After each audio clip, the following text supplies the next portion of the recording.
মালদ্বীপে সকাল 7টার সময় আমরা সবাই ব্রেকফাস্ট করেছি, তো আবার যেন তেন ব্রেকফাস্ট না, একেবারে ফ্লোটিং ব্রেকফাস্ট যেটাকে বলে, মানে পানির উপর ভাসমান ব্রেকফাস্ট। ভাই বাঙালি শখ বলে কথা, যেখানে বাংলাদেশে সকালবেলা কিছুই খাওয়া হয় না, সেখানে বিদেশে এসে সকালবেলা 10,000 টাকার ব্রেকফাস্ট করলাম। মাফুসি আইল্যান্ড খুব ছোট একটা আইল্যান্ড, তবে বাইক নিয়ে পুরো আইল্যান্ডটা ঘুরতে মিনিমাম 10 মিনিটের মতো সময় লাগে। তো আজকে আমরা ভোর 7টা থেকে সারাদিন কি কি করলাম সেই সবকিছু নিয়ে বলবো আজকের ব্লগে। বাংলাদেশে তো একদমই ভোরবেলা ওঠা হয় না, বেলা 11টা-12টার দিকে ওঠা হয়, কিন্তু আমরা আসার আগেই প্ল্যান করেছিলাম যে বাইরে যাওয়ার পর কিন্তু আমরা প্রতিদিন ভোরবেলা উঠবো, এতে করে আমরা দিনটা বড় করতে পারবো এবং দিনে 3 থেকে 4 ঘন্টা অন্তত বেশি পাবো। যদি আমরা সকাল 10টা বা 11টার সময় উঠি তাহলে কিন্তু অলরেডি 3-4 ঘন্টা কিন্তু আমরা পিছিয়ে যাই। তো গাইজ আজকে আমার মনটা অনেক ভালো। সো আজকে তোমরা প্রথম যে 500 জন আমার ভিডিওটা অনেক বেশি বেশি শেয়ার করবা, সর্বোচ্চ যে শেয়ার করবে তাদের মধ্যে যে কোনো 5 জনকে কিন্তু 5টা হেয়ার কম্বো দিয়ে দিব। আর গাইজ তোমরা যারা অফার প্রাইস আমার হেয়ার কম্বোটি নিতে চেয়েছিলা, 999 টাকার অফার কিন্তু আমি চালু করে দিয়েছি। তোমরা অনেক অনেক অনেক রিকোয়েস্ট করছিলা যে আপু 999 টাকা আমাদের জন্য অ্যাফোর্ডেবল প্রাইস।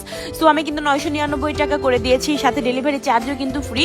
আমার এই ভিডিওতে মেনশন করা হ্যামিলি ফ্যাশন হাউস পেজে গিয়ে কিন্তু তোমরা অর্ডার করতে পারো রিভিউ দেখার পর, সাথে কিন্তু আমি হোয়াটসঅ্যাপ নাম্বার কমেন্ট বক্সে দিয়ে দিচ্ছি। গাইজ আমার কিন্তু আগে থেকে ইচ্ছা ছিল যে মালদ্বীপে আসলে এরকম ফ্লোটিং ব্রেকফাস্ট আমি একদিন না একদিন করবই। তো এখানে যে নাস্তাগুলো দেখতে পাচ্ছেন এটার জন্য আমাদেরকে পেমেন্ট করতে হয়েছিল 9,500 টাকার মতো।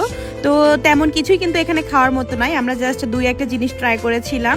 বাট হচ্ছে আসলে এনজয়ের যে ব্যাপারটা, এই যে ভিডিও করলাম, ব্যাপারটা ভালো লেগেছে। সকালবেলা ফ্লোটিং ব্রেকফাস্ট করেছি পানির ওপর, তো সবকিছু মিলায়ে শখ বলতে পারে। তো তোমরা যারা মালদ্বীপে বৃষ্টির সিজনে আসতে চাও গাইজ, মালদ্বীপে কিন্তু নর্মালি এমনিতে অনেক বেশি গরম থাকে। আমি ভিডিও দেখেছি, ওইখানে দেখে আমার কাছে মনে হয়েছে যে মালদ্বীপে অনেক বেশি রোদ গরম। বাট আমরা আসলে যে টাইমে এসেছি এই টাইমে আমরা 4 দিনই বৃষ্টি পেয়েছিলাম। শুধু প্রথম একদিন হালকা একটু রোদ ছিল, হালকা গরম ছিল, বাট পরের দিনগুলো বৃষ্টি ছিল।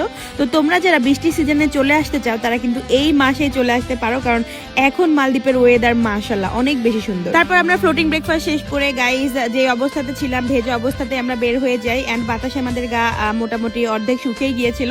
বাট আমরা যেহেতু বিচে নেমেছিলাম আবার এখানে নেমে, সো হচ্ছে ভেজা অবস্থাতে আমরা আবার বাইক নিয়ে নেই 2টা। সো বাইক নিয়ে আমরা পুরো আইল্যান্ড ঘুরে দেখেছি মাফুসি আইল্যান্ডে।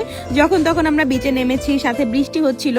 সো খুবই ভালো লাগছিল আসলে বাইক নিয়ে ঘুরতে পেরে। অ্যান্ড বাইক চালাতে পেরে আসলে আমি অনেক বেশি আনন্দিত, কারণ এই জিনিসগুলো যদি না শিখতাম তাহলে আসলে এই জিনিসের মধ্যে যে মজা, ছেলেরা আসলে বাইক অনেক বেশি পছন্দ করে। কেন পছন্দ করে আসলে সত্যি কথা বলতে, বাইক চালাতে আসলে সত্যি অনেক বেশি ভালো লাগে, যেটা আমি চালাতে পারি বিধায় কিন্তু আমি বুঝতে পারছি যে কেন ছেলেরা এত বাইক বেশি পছন্দ করে। বাইক চালাতে চালাতে আমরা আইল্যান্ডের একদম শেষ মাথায় চলে আসি, যেখানে একদম জনশূন্য পরিবেশ, একটা মানুষও ছিল না। সো এখানে এসে আমরা কিছুক্ষণ বিশ্রাম নেই অ্যান্ড কিছুক্ষণ আমরা সময় কাটাই, গল্প গুজব করি অ্যান্ড এত সুন্দর ওয়েদার উপভোগ করি। তো গাইজ আজকে ছিল আমার মালদ্বীপের 4 নাম্বার ব্লগ। আর আজকের ব্লগটা তোমাদের কাছে কার কেমন লেগেছে অবশ্যই কমেন্ট করে জানাবা। আর আমার বাকি ব্লগগুলো তোমরা দেখেছো কিনা সেটাও জানাবা। সাথে আমার আজকের ভিডিওটা শেয়ার করলে কিন্তু পেয়ে যাচ্ছ হেয়ার কম্বো গিফট। সো আর দেরি না করে এখনই আমার ভিডিওটা বেশি বেশি বন্ধুদেরকে শেয়ার করে দাও, যাতে করে তুমিও একটা সুন্দর জাদু করে হেয়ার কম্বো গিফট পেয়ে যাও। সো আজকের ভিডিওটা শেষ করছি এই পর্যন্তই। Bye bye.